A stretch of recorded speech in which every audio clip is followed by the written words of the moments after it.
Bueno, buenos días. Muchas gracias, Juan Cruz, por la invitación, a todo el equipo de Biogénesis. Es un gusto estar acá, en este ámbito, digamos, de Expoagro, donde la ganadería de a poquito va ganando algo más de terreno. Estamos en un año claramente con muy buenas perspectivas para la ganadería, pero eso no significa que tenemos que relajarnos, sino todo lo contrario. Vamos a analizar un poco de dónde venimos y a dónde estamos posicionados hoy en términos de el escenario macro y cómo deberíamos los productores ganaderos, tanto con algunos ejemplos de cría y otros de procesos de recría y terminación, buscar la máxima eficiencia simplemente para tener un buen resultado económico y sobre todo apuntando a maximizar la rentabilidad, ¿sí? Entonces el título de esta charla tiene que ver con cómo trabajar tranqueras adentro para lograr justamente esos planteos ganaderos en este nuevo escenario, que es un escenario muy distinto al que veníamos transitando,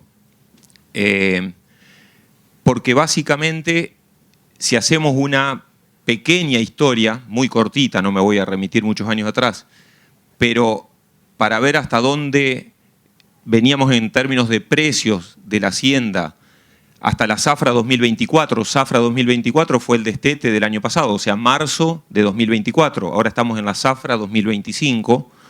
Lo que tuvimos en los últimos años, si analizamos, por ejemplo, los últimos 6 años hasta esa zafra 25, podemos ver en este gráfico, en las barras en color azul, cómo fue variando marzo contra marzo del año anterior, o sea, marzo de un año versus marzo del año anterior, 19 contra 18, 20 contra 19, y así sucesivamente, 24 contra 23, cómo fue variando el precio del novillo en pesos y cómo fue variando la inflación en ese mismo periodo.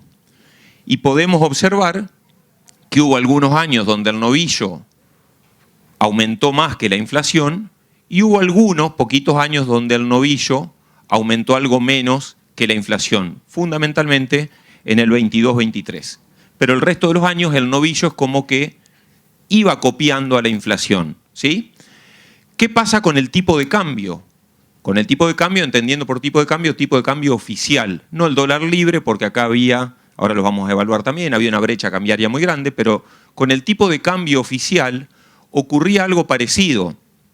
Las barras azules o celestes, que son el precio, el aumento en el precio del novillo, marzo de un año respecto a marzo del año anterior, son generalmente similares o levemente superiores a los puntos que indican el tipo de cambio.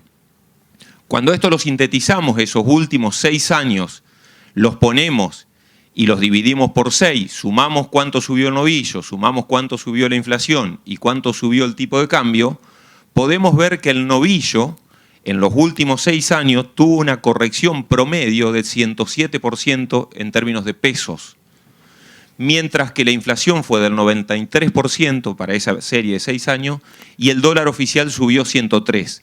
¿Qué nos está indicando esto? Que hasta ahora el novillo o el precio del novillo nos permitía ciertas ineficiencias porque había un desajuste tan grande en la intervención y en la macroeconomía que muchas veces, sin saber, ganábamos plata igual. Haciendo las cosas más o menos, teníamos un plus que era corrección de precio, que lo que demuestran los datos reales es que fue superior a lo que fue tanto la inflación como el tipo de cambio. Este escenario se terminó, pero se terminó para bien, porque hasta acá, si cometíamos un error muchas veces, quizá el precio llegaba a corregir una mala decisión que hubiésemos tomado en un planteo ya sea de cría o de recría. Esto fue hasta la zafra 24, pero ese escenario, como les decía, cambió. ¿Y cuándo cambia ese escenario? Cambia a partir de una nueva política, que no estoy haciendo un juicio de valor si es buena o mala, porque no lo sabemos todavía, pero evidentemente hay algo que es concreto, que cambió, donde básicamente en este gráfico podemos ver lo que es la variación en el dólar oficial, en las barras color rojo, el dólar libre en las barras color verde, el dólar tangible, el dólar billete.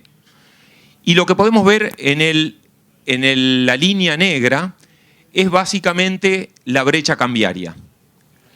Y si nosotros, esto no me está funcionando, o no sé si lo marca, no, apenas, ¿no? Entonces, el puntero no. Perfecto. Entonces, podemos ver que tuvimos un periodo de brechas cambiarias cercanas al 100%. Teníamos un dólar oficial, totalmente mentiroso, teníamos un dólar real que no podíamos acceder y teníamos brecha cambiaria. Y esa brecha a partir de las elecciones y de ahí en adelante, con algunas leves repuntes, se tiende a estabilizar a valores de hoy entre un 18 y un 20%. Quiere decir que la brecha cambiaria se achicó. El dólar oficial y el dólar real son muy parecidos. Hay un diferencial de un 20%. Queremos que sea cero, por supuesto, pero es mucho mejor que el escenario anterior al cual veníamos. Entonces ya no podemos estar jugados a que va a haber grandes variaciones de precio, porque antes estaban totalmente, digamos, supeditadas a lo que era la inflación, las devaluaciones y el tipo de cambio. Y lo mismo pasa con la inflación. Fíjense la variación en la inflación desde diciembre de 2023, que fue del 25% mensual, hasta los últimos meses, donde tendió a estabilizarse en el orden del 2,2%. Ahora estamos esperando, estos días sale la inflación del mes de febrero. Entonces, claramente hubo una reducción en la tasa de inflación. Entonces, ya tampoco podemos esperar que el año que viene, si hoy vale 3.000 el novillo, no va a valer 4.000. Podrá valer 3.200, 3.300, yo no sé cuánto. Pero antes pasábamos de 500 a 1.000, valía el doble en un año. Y eso nos corregía cualquier desajuste que hagamos. Eso no va a ocurrir más. Este es el nuevo escenario. Pero ese nuevo escenario tiene algunos factores que son interesantes desde el punto de vista ganadero, porque no por mérito propio, pero sí por contexto internacional y otras variables, estamos con precios de la hacienda realmente muy altos. Y eso tenemos que ser conscientes. Fíjense lo que es, en aquel gráfico está el ternero, un ternero destete 180, 200 kilos. ¿Cuál era el precio en el 2023, que son las barras rojas, y en el 2024 amarillas y las verdes en el 2025? Y fíjense que tenemos dos tipos de cambio, el oficial, en aquella parte del gráfico, y en esta, el dólar real. Y si observamos, en dólar oficial teníamos precios de 2,20, 2,40, hoy 3,15, el ternero de invernada, pero en dólares reales el 2,20 era 1,19, era totalmente mentiroso, porque teníamos una brecha del 100%. Pero hoy tenemos un dólar oficial, un ternero a $3,15 con un dólar real tangible, dólar MEP, de 2,80. Entonces tenemos en precios de la hacienda realmente muy altos. Lo mismo ocurre con el novillo. Veníamos de brechas muy grandes, con lo cual hoy estamos mucho más cerca del dólar real que del dólar oficial y con precios en dólares realmente muy atractivos. Para el caso del novillo, $2,46 de dólar real o 2,78 en términos de dólar oficial. Esto nos marca que tenemos muy buenos precios de la hacienda. Yo no les voy a mostrar acá una serie histórica muy larga, pero porque nos vamos a llenar de números, pero les aseguro que son los precios en dólares reales más altos que hemos tenido en los últimos 20 años. Y después aparecen todos estos temas que son interesantes. Estos son unos trabajos de Fermín Torroba, donde él muchas veces hace relaciones de precios, es decir, vamos a ver los precios relativos. Entonces, bárbaro, hoy el novillo está caro, buenísimo.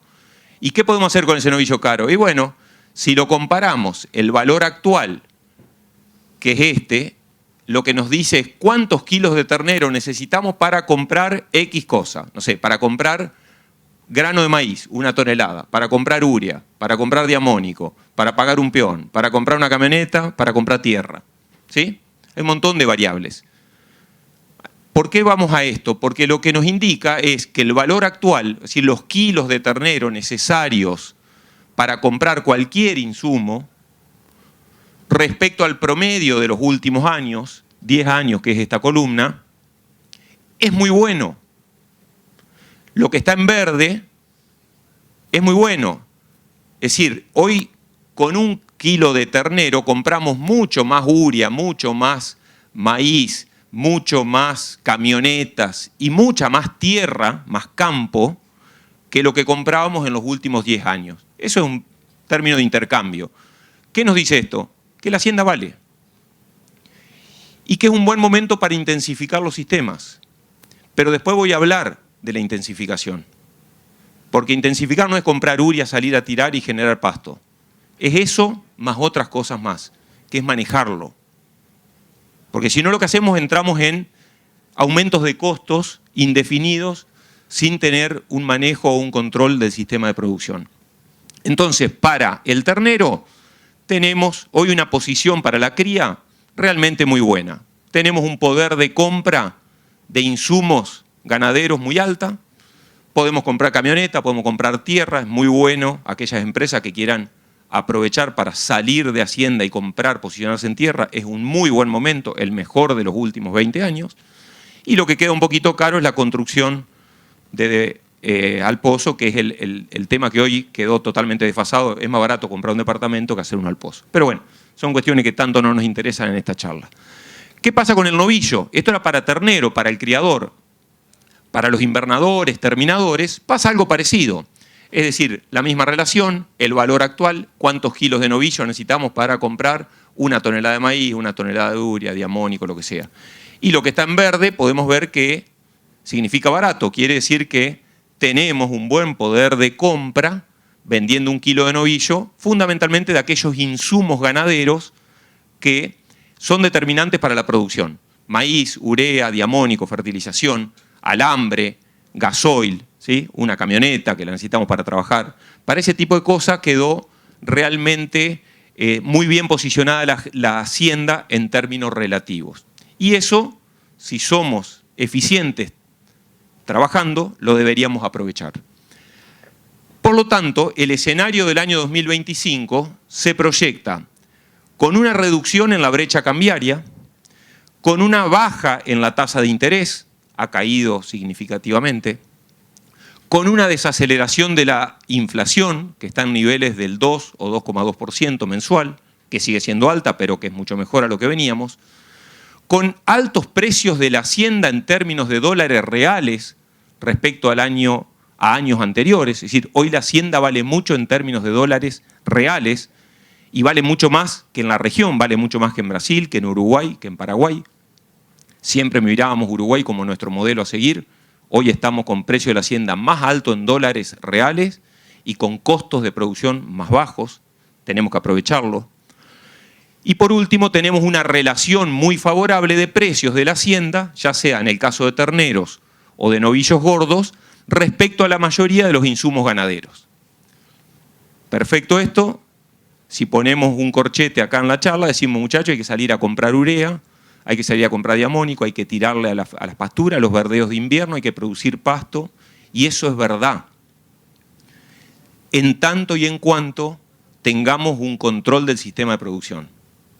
Porque si no tenemos un control del sistema de producción, lo que vamos a hacer es vamos a generar pasto, vamos a encarecer el sistema y no vamos a producir más.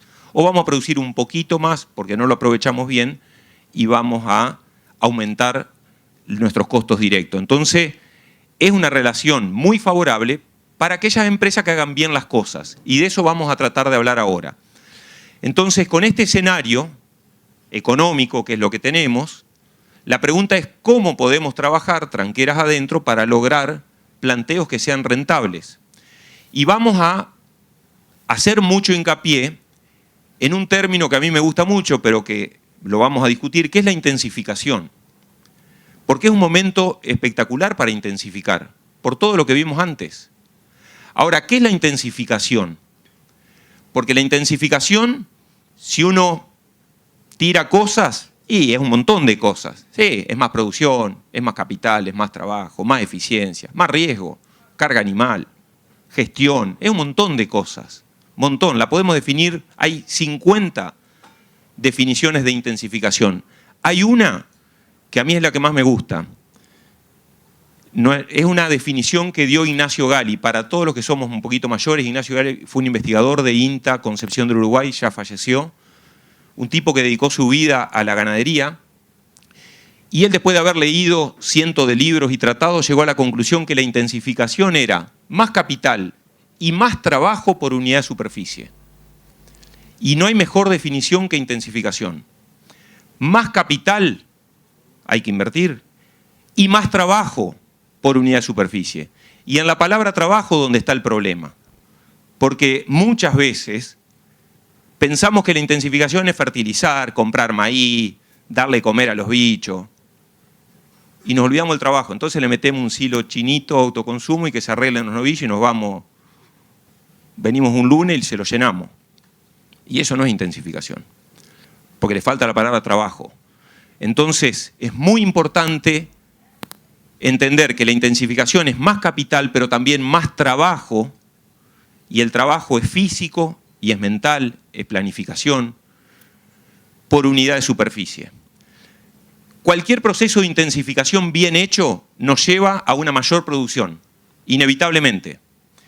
Nos lleva a un menor costo del kilo producido, si lo hacemos bien. Nos lleva a un mayor resultado económico y nos lleva a una mayor rentabilidad. Entonces, si intensificamos poniendo las dos cosas que hay que poner, más capital y más trabajo, no hay duda que estas 4 cosas que figuran abajo se van a lograr. Más producción, menos costo del kilo producido, mayor resultado económico y mayor rentabilidad. Y eso lo vamos a tratar de analizar y demostrar para planteos de cría y para planteos de recría y terminación. Vamos a hacer un análisis, y perdón que me voy a meter un poco en números, algunos se va a marear, se va a aburrir, pero necesitamos hablar de números en esta charla. Vamos a hacer 2 escenarios, tanto para cría como para recría y terminación. Un escenario A que incluye el costo de oportunidad de la tierra, es decir, aquellas empresas que alquilan tierra, ¿sí?, que alquilan campo y que hacen ganadería en campos alquilados, donde para el campo de cría el alquiler es equivalente a 65 kilos de novillo, donde el alquiler para el proceso de recría y terminación, que es producción de pasto, silaje y grano, es un alquiler de 12 quintales de soja, por poner un valor. Y vamos a hacer otro análisis, que es el análisis B, que no incluye el costo de oportunidad de la tierra porque se asume que ese planteo ganadero se lleva adelante en un campo propio. ¿Correcto? Entonces no tengo el costo de alquiler, puedo tener el costo de oportunidad, y debería ponerlo, pero es costo de alquiler, no lo vamos a tomar. Entonces cuando veamos la rentabilidad no la vamos a hacer sobre el capital de trabajo solamente, sino sobre capital total, donde incluye la tierra, que es pesada, y que vale para el campo de cría $3.000 la hectárea y para un campo de recría y terminación $7.500 la hectárea. Entonces vamos a hacer 2 análisis, aquellas empresas que alquilan campo y otras que tienen campo, intentando llegar hasta el valor de rentabilidad de los modelos ganaderos. No quedarnos con margen bruto, porque los márgenes brutos siempre son positivos. Pero después tenemos estructura y muchas veces ahí el resultado operativo o resultado neto, como se llama, tiende a hacerse negativo, y la rentabilidad no es otra cosa que ese margen neto dividido el capital de trabajo. Por lo tanto, vamos a ver, para aquellos campos que alquilan, la rentabilidad va a ser producto del resultado operativo sobre el capital de trabajo, y para las empresas que tienen campo propio, la rentabilidad va a ser el resultado operativo sobre el capital total, incluyendo la tierra que tenemos, que es un activo que está inmovilizado y que tenemos que tratar de sacarle una renta, porque si no, no tenemos negocio o habría otras oportunidades de negocio. Entonces, en primera instancia vamos a analizar la cría y en segunda instancia los planteos de recría y terminación. Para la cría, básicamente, ¿qué cosas son importantes cuando hablamos de intensificación? Y bueno, básicamente las variables que van a afectar el resultado técnico, productivo y económico de la cría son varias, pero claramente las que más peso relativo tienen son estas 4. De las 4, las 2, la primera es porcentaje de preñez, la segunda es porcentaje de destete, que incluye el porcentaje de preñez, porque el porcentaje de destete es preñez menos las pérdidas o menos las mermas tacto-marcación. Entonces, en definitiva, es parte de lo mismo. Pero el porcentaje de preñez, el porcentaje de destete, que nos gusta más llamarlo, el peso al destete es una variable que tiene mucho peso porque son facturación y son kilos vendidos a alto precio y la carga animal. Si nos vamos a la preñez y nos vamos al destete, claramente quizá el factor más importante que va a definir eso, no el único, pero el más importante puede ser la sanidad. Y quizá en segundo lugar es la alimentación. Es discutible. En el peso al destete no hay duda que la alimentación es lo que mayor peso relativo tiene, pero también la genética. Y en la carga animal, sin duda que es alimentación, generar base forrajera para tener más animales, más carga y que se preñen y que produzcan. Entonces, claramente, cada una de las variables va a estar gobernada por factores como son la sanidad, la alimentación o la genética. Pero todas van a estar atravesadas transversalmente por una palabra que se llama manejo. Porque el manejo es fundamental para aumentar la preñez, para aumentar el porcentaje de destete. Tenemos que tener un servicio estacionado, acorde a la curva de producción de pasto. Eso es manejo. Yo puedo tener la mejor sanidad, pero tengo un servicio errado, porque si mi curva de producción de pasto es octubre, noviembre, diciembre, y mi servicio es diciembre, enero, febrero, por exagerar, le estoy errando. Y si es servicio continuo, ni hablar. Entonces el manejo transversalmente atraviesa todas las variables. Entonces vamos a ver que todas esas variables, cómo impactan ante diferentes grados de intensificación de la cría. Para esto lo que vamos a ver son 4 modelitos que de izquierda a derecha tienen mayor intensificación. Esa intensificación está dada por los recursos forrajeros en primera instancia que definen el modelo, pero también por supuesto, el manejo que hagamos.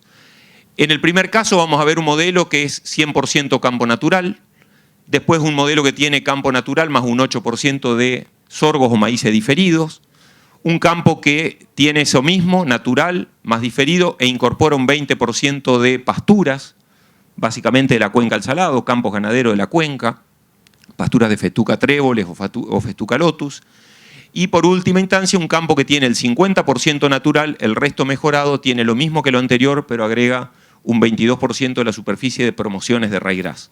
¿Correcto? Es decir, lo que estamos haciendo de izquierda a derecha es mejorar la base forrajera de esos campos. Como mejoramos la base forrajera de esos campos, lo que estamos haciendo es básicamente aumentar la carga de 0,55 a un equivalente vaca.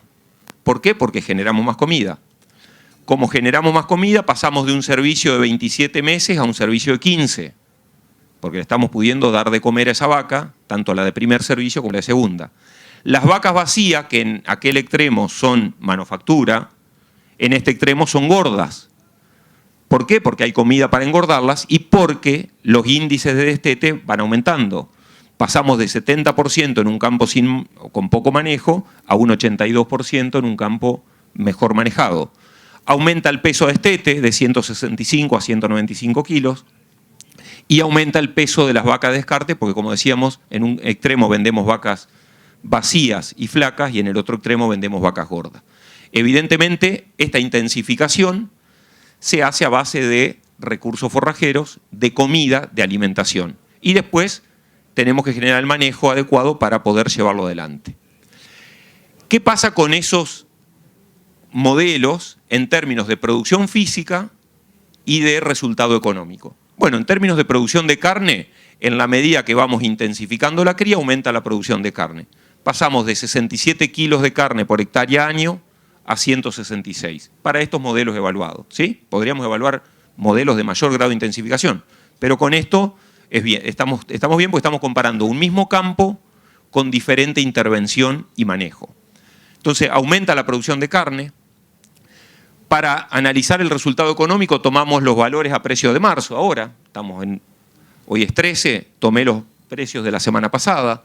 Un ternero macho de 3.400 pesos, una hembra de 180, una vaca gorda de 2.000, una manufactura 1.700, una vaca conserva 1.300 y un tipo de cambio oficial de 1.080. ¿Sí? Todo información, digamos, publicada ya sea por entre Surcos y Corrales, Mercado de Liniers o la Bolsa de Cereales de Rosario.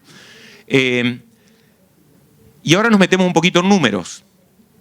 Esos 4 modelos de cría que les comentaba van a generar un determinado resultado económico, que lo vamos a ver en términos de margen bruto, y el margen bruto dice arriba, es el ingreso neto.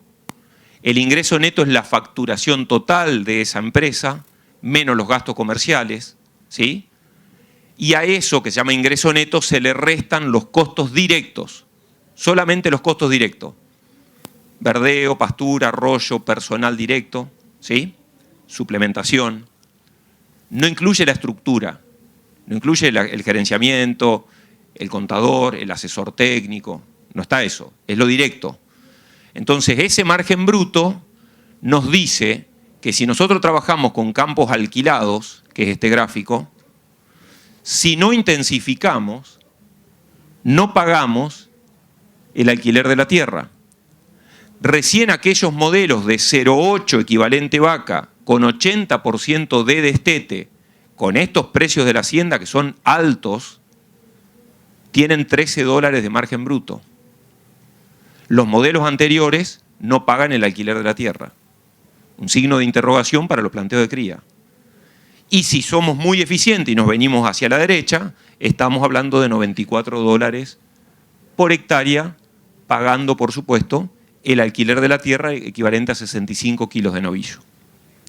El escenario B, como no tiene el alquiler, no tiene el costo de los 65 kilos de novillo, porque el campo es propio, los márgenes son todos positivos.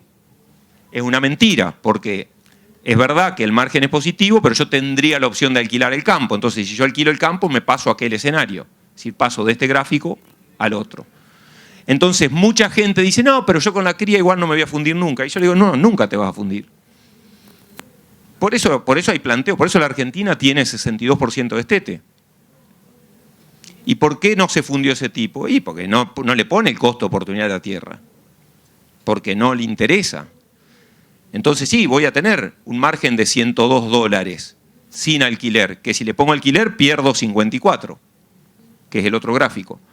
Pero que si hago bien las cosas puedo irme a $250 por hectárea. Entonces es importantísimo la intensificación. El resultado operativo es ese margen bruto, que era el ingreso neto menos los gastos directos, y a eso le vamos a restar los costos indirectos. Los costos indirectos es el encargado, el contador, el teléfono, la camioneta que anda dando vuelta, todos esos costos que son gastos de estructura, también le llamamos, costos indirectos, gastos de estructura. Y ahí la cosa se pone más complicada. Y eso que la cría tiene normalmente gastos de estructura relativamente bajos. Ahí directamente el único modelo que tiene un resultado positivo en cría es aquel modelo de mayor intensificación dentro de estos modelos que estamos hablando, que no son súper intensificados, pero que tienen un grado de intensificación aceptable. $44 por hectárea. Mientras que el resultado operativo de los planteos en campos propios, todos, como dijimos, son positivos, aún aquellos más ineficientes, pero de nuevo, porque no le estamos cargando el costo de oportunidad de la tierra. Entonces, cuando nosotros analizamos o queremos llegar al valor de rentabilidad, tenemos que saber cuál es el capital involucrado en ese proceso productivo. En los campos alquilados, como no tienen la tierra, sino que lo alquilan, el capital involucrado es lo que se llama capital de trabajo. Es la hacienda, son los costos directos, alimentación, lo que están poniendo, más el alquiler del campo. Y lo que podemos ver es que en la medida que intensificamos, el capital de trabajo aumenta. ¿Por qué aumenta? Porque ponemos más plata para generar comida y también ponemos más carga animal. Hay más animales por hectárea. Lo que es fijo y lo que podemos diluir es el alquiler. Mientras que en los campos que son propios, el capital no es solamente el de trabajo, que lo incluye, sino que también es la tierra, por eso se llama capital total.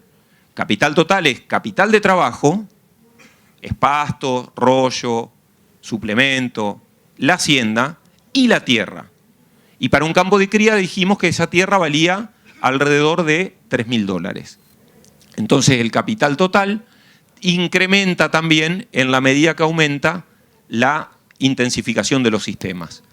Por ende, cuando nosotros hacemos la rentabilidad de los planteos de cría, podemos observar que la rentabilidad es muy baja. Se nos bloqueó. Ahí está. podemos ver que la rentabilidad es muy baja o negativa en aquellos campos que tienen que alquilan la tierra, y en la medida que intensificamos podemos lograr valores aceptables del orden del 7% de renta sobre capital de trabajo. Mientras que la rentabilidad de la cría en campo propio varía entre el 1,6 y el 4,8% para aquellos planteos de mayor intensificación.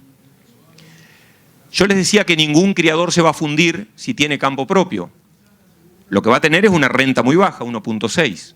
Hoy cualquier inversión financiera te está rindiendo entre un 6 a un 7% en dólares, una obligación negociable. Entonces, nosotros deberíamos por lo menos acercarnos a eso. Buscar un 4, un 5, un 6 de rentabilidad.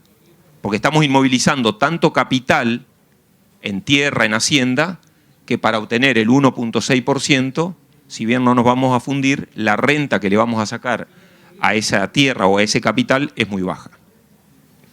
¿Qué pasa con los planteos de recría y terminación? Vamos a hacer el mismo análisis, pero como la cantidad de planteos que podemos desarrollar son infinitos, porque podemos recriar en diferentes campos, campos de cría, campos agrícolas, yo me voy a basar en un solo ejemplo, que es quizá el que más marca la importancia de la intensificación, que son las pasturas templadas de alfalfa, que son las de mayor productividad, ¿sí? Pero esto que vamos a ver acá es lo mismo para modelos de pasturas de menor producción. Entonces vamos a analizar la respuesta a la intensificación para planteos de recría y terminación, porque incluye la terminación, de pasturas sobre pasturas de alfalfa, donde vamos a analizar 4 modelos de intensificación, de baja, media, alta y muy alta intensificación. La diferencia ahora se las voy a explicar y se las voy a contar con algunos gráficos, pero básicamente vamos aumentando la carga animal. En la medida que aumentamos la carga animal, como la pastura es la misma y el pasto que produce es el mismo, pues no estamos cambiando el campo, lo que estamos cambiando es el modelo y la forma de trabajar. La eficiencia del pastoreo aumenta, pasa del 50% al 80%, porque evidentemente vamos comiendo o cosechando más pasto en un modelo intensivo que en uno menos intensivo. No es que estamos haciendo más pasto, el pasto es el mismo, lo estamos aprovechando de otra forma. Por lo tanto, el modelo de baja intensificación es recría sobre pastura con terminación a corral. El sistema de intensificación media es pasturas de alfalfa con suplementación energética durante otoño-invierno. Es una suplementación al 0,7% del peso vivo con grano de maíz durante otoño-invierno, y en primavera no se suplementa porque no es necesario. Alta intensificación es verdeos de invierno más pasturas. Los verdeos nos permiten regular la carga de invierno para poder tener una alta carga en primavera y cosechar el pasto de primavera, y después se terminan a corral. Y el último, que es muy alta intensificación, es no hacemos verdeo de invierno, lo reemplazamos por un corral de recría. Los animales que no entran en la pastura en invierno están en un corral de recría ganando 800 gramos. Cuando aparece la primavera salen al pasto, cosechamos todo el pasto de primavera-verano, luego se encierran y se terminan en un corral de engorde. Y la carga aumenta a 7,3 cabezas por hectárea. ¿Qué nos permite esa herramienta? Cosechar más pasto. Es decir, son modelos que tienen un grado de intensificación diferente, pero bajo un mismo tipo de pastura. No estamos cambiando el pasto, lo que estamos haciendo es cambiando la forma de utilizarlo. La curva de producción de pasto de una alfalfa festuca es esta. Esto es en Gualeguay, en Rojas y en Pico, La Pampa. Es igual. En una produce un poquito más en invierno, en otra produce un poquito menos, pero la curva es esta. Estas son tasas de crecimiento expresadas en kilo materia seca por hectárea día, y lo que nos dice esto es que en invierno las pasturas crecen poco y en primavera tienen un pico exponencial, explosivo y muy difícil de agarrar. Y eso pasa en todos los ambientes templados. Entonces, si nosotros analizamos el primer modelo de intensificación, ¿qué es lo que hacemos?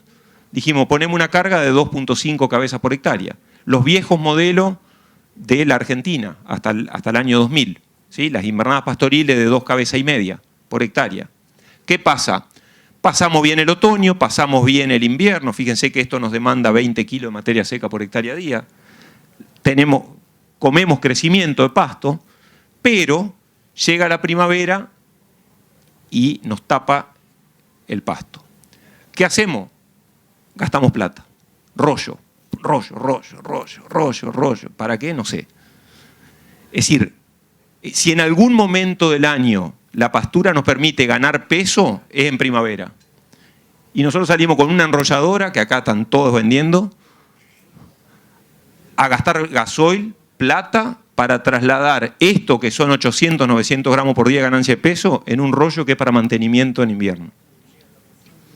¿Lo necesitamos al rollo? Sí, está bien. Pero es imposible con esta carga, acá hacemos cientos de miles de rollos. Entonces dejamos el lucro cesante de no comer el pasto de primavera, es lo más caro que nos puede pasar. Entonces nos vamos a otros modelos un poquito más desafiante, que es el caso 2, que es un modelo de intensificación media, donde nos vamos a 3.4 cabezas por hectárea, tenemos resuelto el otoño, en invierno tenemos un bache, esta es la producción, esta es la demanda, suplementamos al 0,7% del peso vivo con grano de maíz, una práctica muy utilizada y muy recomendada, pero tenemos el mismo problema. Suplementamos ahí, pero tenemos excedente en primavera, porque con 3 cabezas y media no agarramos una pastura que crece a 90 kilos por hectárea día. Entonces, evidentemente, otra vez, los excedentes los enrollamos. Como nos cansamos de gastar plata haciendo rollo, damos rollo a media, casi todos, porque si no es imposible. Pero siguen siendo problemas de una planificación, de una baja carga. Tenemos un tercer caso, que es básicamente apuntalarlo con verdeos de invierno, muy común y mucha gente lo hace. ¿Qué pasa con estos modelos? Arrancamos la compra de ternero a la zafra en marzo, con una carga de 4,5 cabezas por hectárea, terneros en otoño. Esos terneros en otoño ganan 450 gramos, las ganancias de peso otoñales no son buenas, son bajas, 450 gramos. En invierno las pasturas nos soportan solamente 3 cabezas por hectárea a pasto, que ganan 500 gramos, por lo tanto tenemos que generar la cantidad de verdeo de invierno equivalente a la carga que querramos tener en primavera. Para este modelo que estamos analizando queremos verdeos para sostener otras 3 cabezas que no entran en la pastura. Entonces tenemos 3 animales en la pastura ganando 500 gramos y 3 animales en los verdeos ganando también 500 gramos.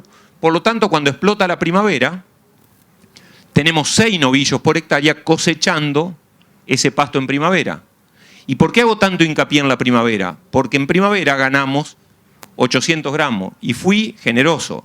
Los últimos 2 años estamos hablando de ganancias de 1 kilo y 1,1 kg, ¿sí? Animales con bolos de rumensin o con alguna suplementación con blocker y monensina para mejorar la fermentación ruminal. Pero 800 gramos es piso. Menos de eso no van a ganar, salvo que coman pura flor, porque ahora vamos a entrar en eso, porque ahí está el manejo. Entonces, si yo voy a comer pura flor, posiblemente sí. Pero, ¿qué queremos con estos modelos? Tener toda la carga posible en primavera, que es donde tenemos las mayores ganancias de peso, con muchas cabezas por hectárea para producir carne. Cuando la pastura empieza a desacelerar su tasa de crecimiento, vamos cabeceando novillo y van encerrando en un corral y todos se terminan en un corral de terminación, ¿sí? Eso es, en diciembre normalmente se encierra un 20% de la tropa, en febrero se encierra otro 25-30 y ahora, marzo-abril, se encierra la totalidad para darle lugar a la nueva zafra de terneros que van a ingresar. Esos son los novillos que recriamos. Esto es un campo en Partido Rojas, Sol de Mayo, pero fíjense lo que es la recría de esos novillos. Son novillos que, esta foto fue en octubre, pero estos novillos se terminan encerrando en diciembre con 410 kilos, van a novillos de 520, por supuesto, pero fíjense lo que es la calidad del pasto, lo que comen, la conformación del novillo, el estado del novillo, es decir, novillos que están con muy buena ganancia, pero ¿por qué? Porque tenemos la carga suficiente para cosechar ese pasto de primavera. Si yo tengo 2 cabezas y media por hectárea, tengo que usar el 20% del campo. Porque si quiero comer el 100, lo voy a comer mal a todo el campo. Y lo que pasa en los campos, terminan comiendo todo pasado. Entonces, esto es un poco lo que buscamos, ¿sí? Por supuesto manejo, parcelas chicas, franjas diarias, podemos hablar de esto un día entero, pero comiendo básicamente oferta, bocado, que el novillo coma a boca llena y muy buena calidad. El manejo del pastoreo, momento de entrada, prefloración, no van a encontrar nunca una alfalfa con flor, no deberíamos encontrar, por eso se maximiza la ganancia de peso. Remanentes, la festuca es un poquito alcahueta, queda desprolijo, pero es festuca, no hay forma, después voy a mostrar cómo quedan las pasturas de alfalfa pura. Y ese es el manejo que hacemos en ese modelo de intensificación alta, verdeos de invierno, complementando las pasturas, que es un modelo sencillo. El modelo 4, si queremos darle un salto más de intensificación, es arrancar la zafra de ternero comprando lo que entra en las pasturas, 4 terneros. En invierno solamente entran 3 en las pasturas, por lo tanto mandamos al corral de recría, compramos más tarde, compramos normalmente en mayo, para hacer corrales de recría que no sean tan largos. Esos terneros van a un corral de recría, esa recría corral se hace con dietas base silaje de maíz, con una corrección proteica, con un pellet de girasol, soja cruda, urea y un núcleo vitamínico mineral, dietas muy sencillas y muy baratas. Los tratamos de poner a 800 gramos, no mucho más que eso, hasta 900 gramos máximo, porque si no se engrasan mucho y después sufren cuando salen al campo, pero con 800 gramos de ganancia les aseguro que no hay ningún tipo de restricción, porque después salen a alfalfa a ganar 800 o 900 gramos. ¿Y cuántos compramos? El equivalente a lo que queremos tener de carga en primavera. Si nos entran 3 en la pastura, compramos otros 4,3 terneros por cada hectárea de pastura que tenemos en el campo. Y de esa forma, cuando las pasturas arrancan en el mes de septiembre-octubre, largamos esos terneros al campo, tenemos la carga de 7,3 cabezas en este caso, esto es Trebolar, es un campo en pico, y ahí, con ganancias de peso de 800 gramos por día, podemos lograr cosechar todo el pasto producido. Cuando la tasa de crecimiento de la pastura tiende a descender, cabeceamos de nuevo y empezamos a encerrar. Es un modelo que tiene todos sus fusibles, que es muy predecible y que funciona muy bien. Ahora, hay que manejarlo, como decíamos, y hay que trabajar. Porque si yo no hago este manejo, no voy a ganar 800, 900 gramos en primavera. Estos son, fíjense lo que son estos circuitos de pastoreo. Estos son tropas de 500 novillos, comiendo no van a encontrar una flor en el campo. ¿Sí? Todo alfalfa entre 9 nudos, máximo 10 nudos, prefloración, calidad máxima, capacidad de rebrote máximo, producción de carne máxima. ¿Sí? Parcelas diarias con cambios frontales. Normalmente esta es una parcela diaria con 4, 5, hasta 6 avances frontales por día. Es un manejo casi de tambo. Fíjense lo que entra a comer al novillo y lo que deja de remanente. ¿Sí? Allá está el pastor a caballo que acaba de abrir esta franja. O sea, la franja es una, lo que hace es cambia, adelanta el rolín y le da un poco más de frente de avance, pero no van a encontrar ningún tipo de flor en todo el lote de pastura. ¿Sí? Y cada pastor le asignamos 2 rodeos, 2 tropas de 450 a 500 novillos, no más que eso. Y una persona maneja entre 900 y 1000 cabezas. ¿Sí? Las 2 tropas tienen que estar cerca para que él pueda hacer. Acá podemos ver la misma foto, esta, vista desde atrás, cómo va quedando el remanente y cómo él va adelantando el cambio de parcela con rolín, y son auténticas cosechadoras de pasto. Esta es la foto al final del día, donde podemos ver con un dron cómo queda un circuito, y allá arriba pueden ver el segundo circuito que atiende el mismo pastor. ¿Y por qué hablamos de manejo? Porque si yo al pastor le pongo una pastura acá y la otra a 5 kilómetros del campo, se le van a morir empastado en esta y en la otra. Entonces lo que tenemos que hacer es darle las herramientas, planificar, para que de alguna forma, si queremos ser eficientes, tenemos que tener un circuito acotado. Y esto está planificado, esto no es que hoy salgo, me levanto y digo, che, ¿cuándo compro? 3 terneros, 1, 8. No, hay un plan de trabajo atrás. Entonces, fíjense todo lo que es ese mar de alfalfa y no van a encontrar una flor morada. ¿Sí? Por supuesto que se trabaja con todos los recaudos, con blocker en la parcela, con aspersiones y con, en algunos casos, con bolos de rumencio. Así queda la parcela, para este lado vienen comiendo, bueno, básicamente eso.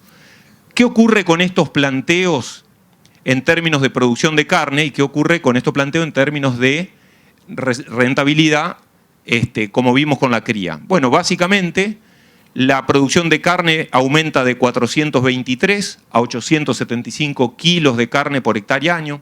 Esos son producciones de carne solamente a pasto. En algunos de estos campos hemos superado los 1000 kilos de carne a pasto sostenida durante 3 o 4 años, porque las ganancias de peso de primavera son muy superiores a los 800 gramos que le decía, son realmente sorprendentes, pero para el modelo que analizamos vamos de 400 a 870 kilos de carne por hectárea año. Los precios que vamos a analizar ahora son los que teníamos a marzo de 25, o sea, la semana pasada. Un ternero macho de 3.400 pesos el kilo, un novillo gordo, en este caso para el consumo, con un consumo liviano, pero de categoría 390 a 430, de 2.950 pesos. En el caso de los planteos que producen novillos más pesados, que de hecho algunos se van más pesados, el precio es exactamente el mismo, porque estamos hablando de hoy 5.000 pesos la carne. Para un novillo pesado, 5.150 está pagando hoy la carne un novillo de consumo en los supermercados. Eso va a dar al rendimiento alrededor de 2.950 pesos el kilo vivo. La tonelada de maíz, valor de pizarra Rosario, y el tipo de cambio oficial de la semana pasada. ¿Qué pasa con esos modelos? De nuevo, dijimos que la intensificación debería reducir los costos del kilo producido, y de hecho eso se cumple. Si nosotros vamos a un campo alquilado donde pagamos 12 quintales de soja, lo que podemos observar es que el costo directo por kilo producido baja de $2.06 a 1,73. Si nosotros analizamos lo mismo pero en un campo propio, donde no tenemos el alquiler de la tierra, los costos directos prácticamente son una tabla, de hecho algo incrementan. ¿Por qué? Porque estamos teniendo corral de recría y en el otro extremo no. Lo que pasa es que ese costo directo se diluye por los kilos producidos. Entonces, se cumple, y sobre todo en aquellos campos que tienen alquiler de tierra. El margen bruto, que no era otra cosa que el ingreso neto menos los costos directos. Para un campo alquilado, en este caso, siempre el margen es positivo, pero va de $45 a 729, mientras que en los campos propios, como no paga alquiler, siempre ese margen es positivo. Como mencionamos anteriormente, no nos gusta quedarnos con margen bruto, queremos ir a resultado operativo para ver si estos modelos son capaces de pagar la estructura, o sea, el funcionamiento del campo, y ahí es donde aparecen los primeros problemas en los modelos de baja intensificación. Es decir, hoy un planteo de 2,5 cabezas por hectárea que produce 430 kilos de carne por hectárea año en alfalfa, no paga un alquiler de la tierra. Aún con precios en dólares de la hacienda muy altos, como vimos al inicio de la charla. Entonces, ese mismo campo podría, en vez de perder $75, ganar 160, 400 o 580 dólares como resultado operativo, que es muy bueno, porque acá sí que después está la discusión si es mejor que la soja, que el maíz, no importa esa discusión, es totalmente inerte. Claro que es un margen que puede competir con la agricultura, pero no tiene sentido. No tiene sentido, ¿por qué? Por esto, por el capital de trabajo que necesitamos. Si yo muestro el resultado operativo y le digo que hoy pagando alquiler puedo tener 580 dólares en un margen por hectárea de ganadería, alguien me va a decir, che, pero gano más que haciendo girasol, o soja, o maíz. Sí, es real, pero tiene que ser un complemento del otro, porque el capital de trabajo que yo necesito para generar esos 700 dólares es de 7.700 dólares por hectárea. O sea, yo estoy poniendo 7.700 dólares. Por eso la ganadería no es para cualquiera. Soja siembra cualquiera. Y sin espalda, así se caen los pules también. Porque yo voy al banco, pido por 6 meses, me dan plata, si me va bien, duplico, es timba. Acá no. ¿Quién me va a financiar a mí un proceso de 14 meses o de 12 meses? Nadie. Y si tengo que poner 7.700 dólares de capital de trabajo por cada hectárea, acá no está la financiación. Por eso ahí hay cada situación de cada empresa, pero lo que digo es, el margen es igual o mejor que el de la agricultura, pero no interesa eso, porque acá hay que tener espalda y capital de trabajo. Son empresas completamente distintas, o son posiciones dentro de una empresa completamente distintas. Si analizamos el capital de trabajo en aquellos campos propios que no alquilan, pero que tienen la tierra y que la tierra vale $7.500, ya el capital involucrado es de casi $15.000 por hectárea, ¿correcto? El doble. Entonces la rentabilidad de estos modelos va a ser mejor que en cría, por supuesto, pero ojo en los campos alquilados, si tenemos planteos de baja producción, estas rentabilidades son muy buenas sobre capital de trabajo, y más si asumimos que esto se estabiliza, como hablamos al principio, y que estos términos podrían llegar a ser, si esa rentabilidad sería en dólares, porque esto está a valores actuales, sería muy buena. Y en los campos propios, si recuerdan, la cría tenía rentabilidades del 1.2 hasta el 4%, mientras que en los planteos de invernada, o recría y terminación, estamos hablando de rentabilidades del 3% al 6,5%. Es decir, siempre la actividad recría-terminación tiene mejor resultado económico y mejores rentabilidades que la cría, que es la actividad siempre más castigada, a pesar de que hoy aún así el ternero valga. Por ende, para concluir, podemos decir que la intensificación de los modelos ganaderos es clave para lograr planteos técnica y económicamente viables, ¿sí? Ya que esto nos permite varias cosas. Primero, aumentar la producción de carne por hectárea. Segundo, reducir el costo del kilo producido y fundamentalmente diluir los gastos de estructura. Cuanto más producimos, bajamos el costo, pero también diluimos mucho la estructura, ¿sí? Que en muchas empresas es muy pesada. El tercer punto es que nos permite mejorar el resultado económico, y ese resultado económico lo podemos ver expresado a través del margen bruto y sobre todo del resultado económico. Recuerden, resultado económico incluye los gastos indirectos o gastos de estructura, y es como tenemos que ver el negocio. Y sobre todo la intensificación nos permite aumentar la rentabilidad de este negocio ganadero, ya sea en cría como en recría. Por último, como reflexiones, dejo 3 o 4 cositas. Es fundamental hacer un análisis profundo del negocio ganadero que permita llegar al resultado operativo, es decir, no nos quedemos con margen bruto. Casi todos los modelos dan plata o son de margen positivo a nivel de margen bruto, pero cuando le ponemos la estructura muchas veces se nos desinflan. Cada empresa sabe cuál es su gasto de estructura y generalmente en Argentina están sobredimensionadas por varios motivos. Uno, porque veníamos de un desajuste tan grande que no importaba, si todo te lo licuaba la inflación o la devaluación y la corrección de precio, que como vimos siempre fue mayor de la hacienda respecto a la devaluación o al tipo de cambio.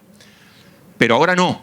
Entonces es importante tener en cuenta llegar al resultado operativo. La rentabilidad de los planteos de cría y los de recría y terminación van a estar directamente relacionadas a la eficiencia técnica de cada planteo. Es fundamental trabajar con eficiencia tranqueras adentros. La intensificación de los sistemas ganaderos es determinante para mejorar el resultado físico y económico de los mismos. Lo vimos a través de todos los gráficos. Y por último, dejo un mensaje también que es importante aclarar y tener presente que la rentabilidad del negocio ganadero es baja. Todos los que estamos acá estamos en un negocio de rentabilidad baja, que muchos no lo saben y muchos no lo quieren saber. Pero el negocio ganadero no es un negocio de rentabilidad alta. Hoy les mostré que haciendo todo lo que hacíamos en un campo propio tenemos una rentabilidad del 6,5% en invernada. Y como les decía, si nos agarra un financista, nos agarra cualquiera, nos va a decir, muchachos, pero ustedes están locos. Están enterrando plata, tenés un capital inmovilizado ahí para sacar una renta menor a la que hoy te da cualquier, no te digo un bono, pero cualquier acción, una obligación negociable de cualquier empresa seria. Entonces, tenemos que ser conscientes que la rentabilidad es baja. Lo aceptamos porque somos ganaderos, porque nos gusta la actividad, pero tenemos que hacer todo lo posible para obtener la máxima rentabilidad posible.